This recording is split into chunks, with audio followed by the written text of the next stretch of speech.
Why do we sabotage ourselves even when we have decided on what we want? Why do we say we're going to do something and then all of a sudden we tried once or twice, we start doing the activity, and the next thing is like, oh, we lose interest or we feel like we're not capable or whatever that thing is, we're not good enough, or this person's that, or that person's like whatever that thing is for us. We somehow, after deciding, start sabotaging the reps that is needed, the activity that is needed for us to do the work that would help us go further faster, that would help us do that thing. You said we want the promotion, we wanted this, we wanted that, you know. And the thing is, our subconscious mind is what's running the show. It's what builds our identity in terms of the beliefs that we have. So those subconscious mind that is running our life, basically, we've had it's ingrained enough. And those identity, that belief are mainly stemmed from an significant emotional event that had occurred in our lives, such as like during our childhood or whatever, or even like right now. And that could be like a trauma, it could be like an embarrassment, a shame, it could be whatever that thing is. I remember being called up on in school to they were checking up our works and they gave us our work and the teacher at the time just said, okay, where is your well, they came to me like, why haven't you done what you said you were going to do? To me, I had done everything I said I was going to do. But he felt like what I've written was goggle woo woo. And when he said that, I could bear in mind, I used to wear like thick glasses. I was sitting there in front of the class, and all my classmates, I was this tall, lanky person, all my classmates on the back, and I could just feel and hear the roar of laughter. And I just wanted this disappear. And I think that's where one of like that was so traumatic for me at the time that I was just locked in wanting to be invincible. I didn't want to be noticed. I didn't want anything. That was such a powerful emotional event that occurred in my life that had a knock-on effect throughout my thing. So that was very significant. So think back, like you might not even know what it is, but that's kind of like how beliefs are formed through that kind of like mechanism.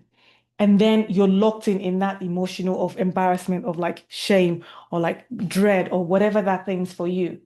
And then we now take that thing on and then feel like, okay, we want to do something else. Then you feel like, then when you want to put yourself out there, you now remember, oh gosh, we'll be embarrassed again. We'll shame ourselves. And then we hold back, even though we want to move forward in the thing we say we want to do. We want to achieve that thing.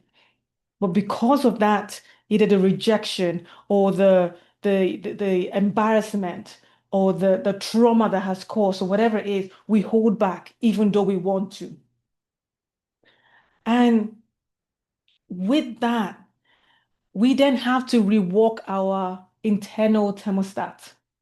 Because like in a room, like when we need to we set it at a certain degree, maybe 75 degree, just to have that coolness. Even if you open the windows, the doors everywhere, the air changes. What that thermostat does is it would make it regulate back to the set number. So regardless of what we're wanting to do, we want to move forward, we want to achieve this, we want to do that, because our minds, our beliefs are set at we're not good enough, we're not capable, oh, they'll be laughed at, they're going to judge you. Oh, that's where it's set. Regardless, we will go back to that feeling because that's where that belief is tied to, it's emotionally connected to that event.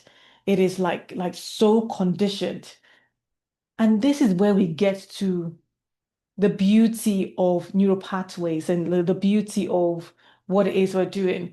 So knowing, like, take the moment to just think about what is what is that, what is your beliefs on a particular thing? When you see that you want to achieve something, you want to go for something, but there's something holding you back.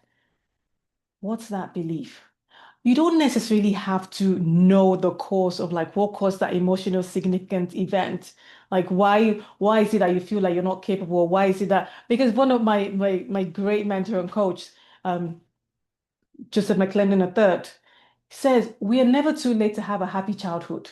So really going back and like figuring what is like, let's move on. Like let's okay, now we know there was an emotional significant event, we can redesign a new emotional significant event for us. We can redesign it. We can create a whole new beliefs, a whole new story. We can really create a thing that would now be, okay, this is where I'm going. And this is what we do in my Interpret You membership, where we dive deep into what are those things that are holding you back? What are the beliefs you see about yourself? Is it the limiting beliefs? Is it how you see yourself? Is it like about your skills and the capabilities, or what's that thing?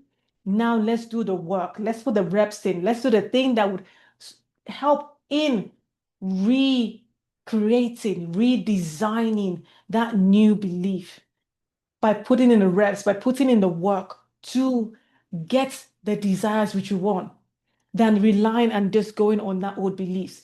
Let's create.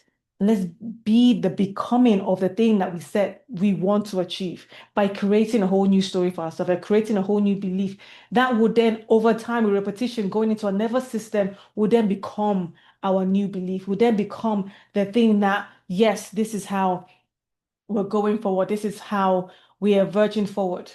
So when that experience happened for me then, it caused so much invisibility that sometimes people didn't even know I was in the room, or like I never said anything. I was so quiet. I felt like a wallpaper at times. When I started rewriting the story and changing the narrative and doing the reps in making this new belief become my new norm, is it now that, yeah, I'm cool now, in the sense that, yeah, and it's an ongoing work, right? It's ongoing. We're doing what's required, but the nervous system has so been empowered into believing that, yes, I am capable, I am valued, I am loved, I've got this. So I implore you to really take the time to think about what is that beliefs that we have about ourselves that is holding us or stopping us from taking the action and activities that is required to get the desire which we want. Once we have that and we know that, we can then start taking doing the actions, the activity that would link it up and then help us go further faster and like embody us into doing the things that we know that we are capable of. Here is a time to reset, to change the thermostat, your internal thermostat, to the new degree, to the new belief, to the new identity, to the new you that you know you're meant to be, that would empower you and support you in the decision, that will support you in the desires that you want, so that the activities and the rep and the building of the things that we need becomes easier. We're doing the work now that it will now become a point where it becomes our new norm. It becomes part of who we are. This is how things are. Wanting to join us to figure out, like, to start interpreting you, knowing, okay, this is I get to like figure out what's my thing. Okay, now let me do the work. Let me put the reps in. Let me take the action. Let me move. Let me get new emotion ingrained into the desires that I'm after by resetting those old beliefs to the new empowering identity that we want for ourselves, that would help us go further faster, that would be the driver of the new desire of which we want.